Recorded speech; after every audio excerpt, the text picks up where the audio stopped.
Les députés nationaux réunis en plénière le mercredi 7 mai 2025 ont déclaré récevable la proposition de loi fixant le principe fondamentaux relatif à la sécurité alimentaire en République démocratique du Congo, tout en précisant l'importance d'avoir une telle loi dont la RDC est dépourvue depuis son accession à l'indépendance portée devant la représentation nationale par les députés nationaux Tadé Katembo et Alexandre Kambale Mouassa. Cette proposition de loi est une urgence et une nécessité car l'accès à une alimentation adéquate est un droit reconnu tant dans la Déclaration universelle des droits de l'homme que dans la Convention internationale des droits de l'enfant. Face aux indicateurs de la sécurité alimentaire en RDC, lesquels sont au rouge, ce texte relève d'une importance capitale et tombe à point nommé. La République démocratique du Congo fait face à la persistance accrue de l'insécurité alimentaire qui touche maintenant 28 millions d'habitants, ce qui représente plus de 40% de la population. Et comme conséquence, la malnutrition chronique qui affecte les enfants de moins de 5 ans. Malheureusement, même certains aliments disponibles sur le marché ne répondent pas aux normes de qualité et d'innocuité. C'est l'exemple de tous ces colorants qui inondent le commerce sous forme de jus, avec un grand risque d'affecter la santé de la population et particulièrement des enfants en âge scolaire. La présente proposition de loi, une fois adoptée, aura pour vocation d'impulser les mécanismes appropriés et innovants, la concrétisation progressive du droit à l'alimentation adéquate au profit de tout le Congolais, sans transformer ce droit à celui de distribuer la nourriture à la population, puisque droit à l'alimentation veut dire que chacun doit avoir le moyen de se procurer la nourriture, mais l'État doit faciliter ce droit. À noter que la proposition de loi fixant le principe fondamentaux relatif à la sécurité alimentaire montre les objectifs que le pays doit suivre et indique le cadre institutionnel de l'organisation de la sécurité alimentaire depuis le sommet de l'État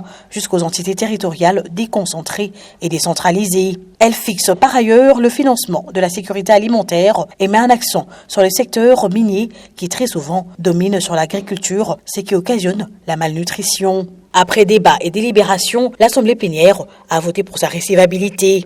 Au cours de cette même séance plénière, il n'y a plus de motion d'information. Durant 3 heures, les députés nationaux ont abordé divers problèmes étroitement liés à leur circonscription électorale qui vont de la problématique des érosions aux problèmes de cohabitation de population en passant par la problématique de 15 000 réfugiés sud-soudanais au nord de la RDC. Cette multiplicité de motions d'information, certains élus nationaux l'expliquent par le fait du refus de membres du gouvernement de répondre aux questions leur adressées par la représentation nationale.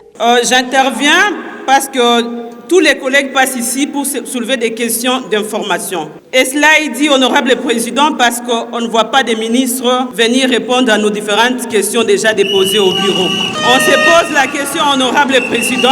Nous avons été élus pour 3 missions. La première mission de représenter le peuple, la deuxième mission de légiférer et la troisième mission de contrôler le gouvernement. Honorable président, nous avons besoin du contrôle du gouvernement. À cette affirmation, le speaker de la Chambre basse du Parlement, le professeur Vitel Kamere, a reconnu aux élus la légitimité de leurs revendications tout en confirmant pour ce jeudi 8 mai le début de plénière dédié au contrôle parlementaire.